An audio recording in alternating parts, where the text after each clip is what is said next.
在中国入侵者占领的新疆维吾尔自治区东突厥斯坦，今天是神圣的伊斯兰传统节日入兹节。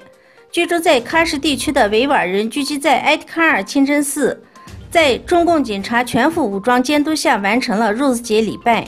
同时禁止了所有穆斯林公务员参加礼拜。在东突厥斯坦伊斯兰共和国创始人及第一任领袖穆罕默德·艾明·布拉格去世53周年之际，居住在土耳其安卡拉的维吾尔人为了缅怀伟人领袖，参观了穆罕默德·艾明·布拉格之墓。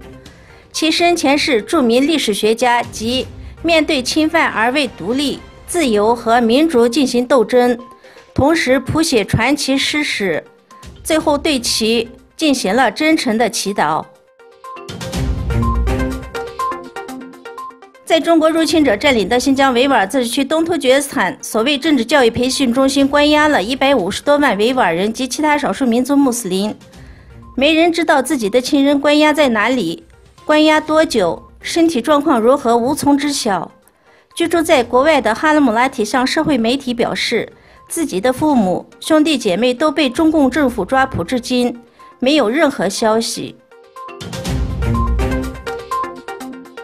在中国入侵者占领的新疆维吾尔自治区东突厥斯坦，所谓政治教育培训中心不断传出令人发指的消息。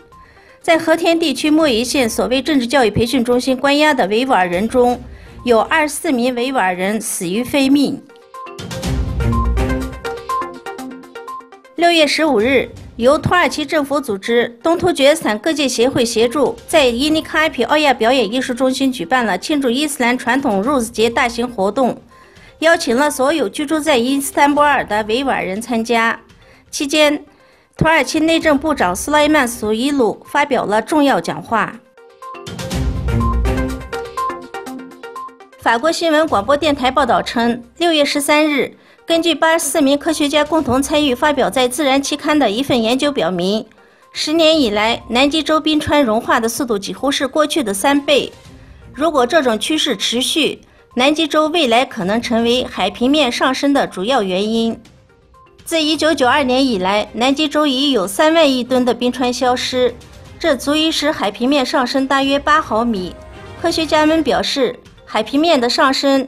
凸显居住在低洼沿海地区的数亿人将面临生存危险。